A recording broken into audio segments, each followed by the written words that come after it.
Some people may have wondered why the state of Palestine was not, at least partially, carved out of Jordan. The reasons are complex. However, this idea, known as the Jordan option, was considered, but only as an afterthought. The more you learn about the Middle East, the thicker the plot gets. King Abdullah-the-first's role in founding modern Jordan is a significant part of Middle Eastern history. It covers the aftermath of World War I, the disintegration of the Ottoman Empire, and the influence of British colonial policy. Some background in World War I. Abdullah-the-first belonged to the Hashemite family, who were traditional leaders of the Hejaz, now part of Saudi Arabia, and claimed descent from the Prophet Muhammad.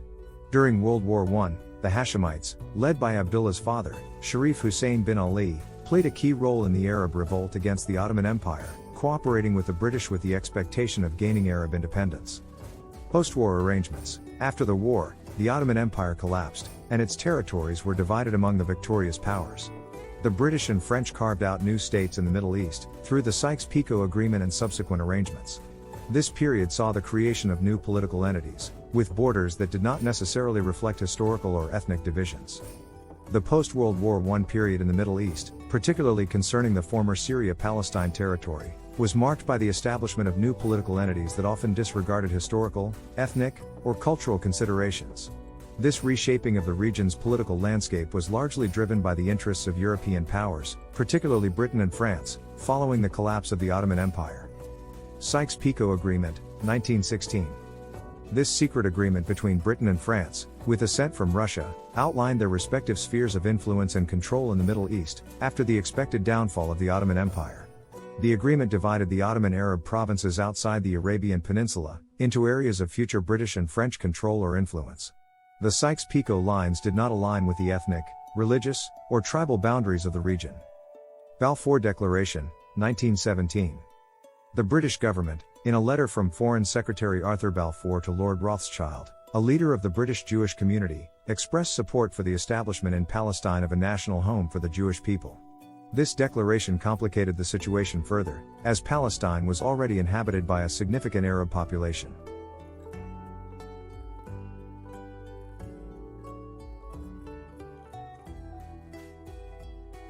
Mandate system. After the war, the League of Nations established the mandate system, which assigned Britain and France the responsibility of administrating various parts of the former Ottoman Empire. Under this system, France obtained the mandate for Syria and Lebanon, and Britain obtained the mandate for Iraq and Palestine, including what would become Transjordan. Creation of new states. Syria and Lebanon. Under the French mandate, the region of Greater Syria was divided. France established the state of Lebanon in 1920, carving it out of the Syrian territory, primarily to create a state with a Christian majority. The rest of the Syrian territory was subdivided into several states, including Damascus and Aleppo, before being unified into the Syrian Republic. Palestine and Transjordan. The British Mandate of Palestine initially included the territory on both sides of the Jordan River. In 1921, Britain established Transjordan, later Jordan, as a semi-autonomous region under the rule of Abdullah-the-first of the Hashemite family. This division was formalized in 1923, with the area east of the Jordan River becoming Transjordan, while the area to the west remained Palestine. Establishment of Transjordan. In 1920, Abdullah-the-first arrived in Man, in southern Jordan, with a small armed force, intending to attack the French in Syria to establish an independent Arab state. However, the British, seeking to stabilize the region and limit French influence, proposed an alternative. They offered Abdullah the governance of the territory east of the Jordan River, initially called Transjordan. Looking at the boundaries of Syria-Palestine before the mandates, it is apparent that the territory extended eastwards well past the River Jordan, going north to include the Golan Heights, and south as far as Moab. Ironically, in order to determine where the old Palestine boundaries were, we have to rely on where Jewish settlements used to extend to. It is still not very reliable, but that beats the arbitrary straight lines drawn by the British and the French. British Mandate and Semi-Autonomous Rule. In April 1921, the British officially recognized Abdullah as the ruler of Transjordan, which remained under the British Mandate but had a large degree of autonomy. Abdullah administered the territory, established a government, and later formed the Arab Legion, a well-trained army.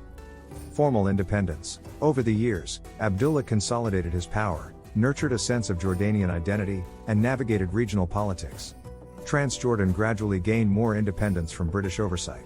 In 1946, Transjordan became the Hashemite kingdom of Jordan, achieving full independence. Abdullah was proclaimed king, thus officially founding modern Jordan as an independent state. Abdullah's leadership, political skill, and ability to work with the British were crucial in the creation of Jordan. He managed to carve out a new, stable state in a region experiencing significant upheaval and change.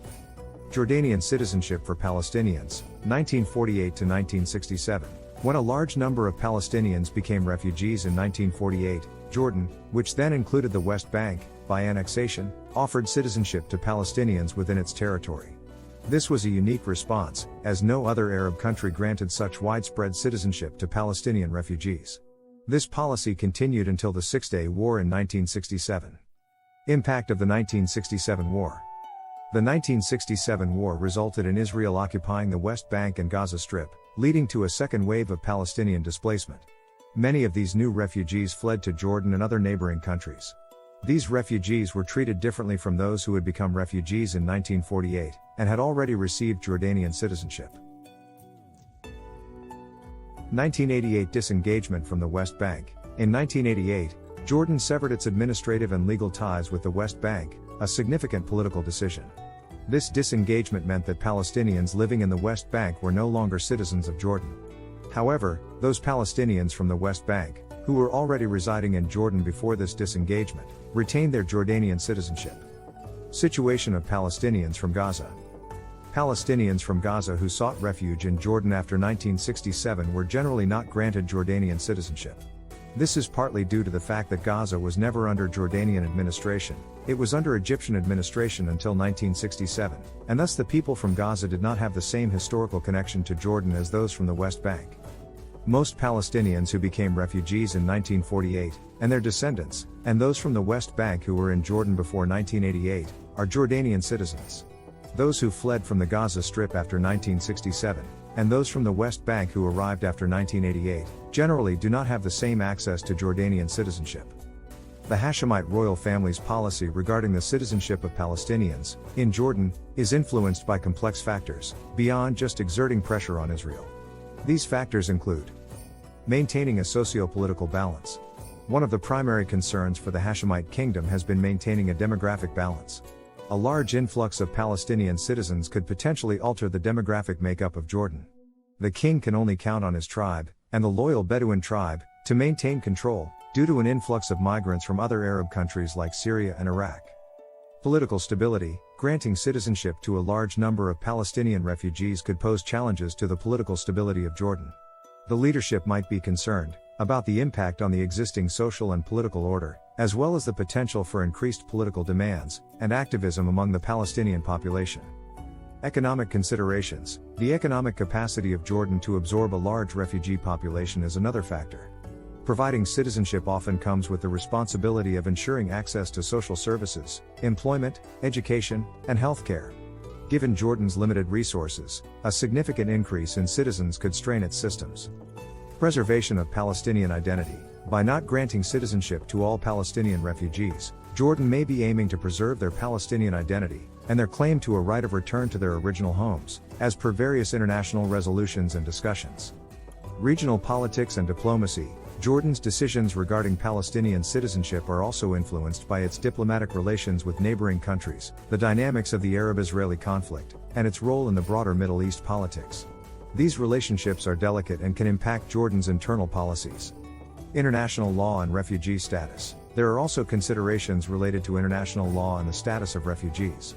Granting citizenship might be seen as diminishing the refugees' claim, or desire, to return to their original homes, a right upheld in various international discourses regarding Palestinian refugees. Internal Jordanian-Palestinian dynamics. The relationship between Jordanians and Palestinians within Jordan is another factor. There have been historical tensions and differences, and the government likely considers the potential impact of any policy change on this internal dynamic. The Hashemite royal family's approach to Palestinian citizenship in Jordan is not solely about pressuring Israel, but is rooted in a broader context of national and regional considerations. While the possibility of carving out some territory for Palestinians in Jordan has been considered, it has been widely rejected, even more so with the passage of time. Palestinians would prefer to go back to their old homes in the West Bank, Gaza, and Israel.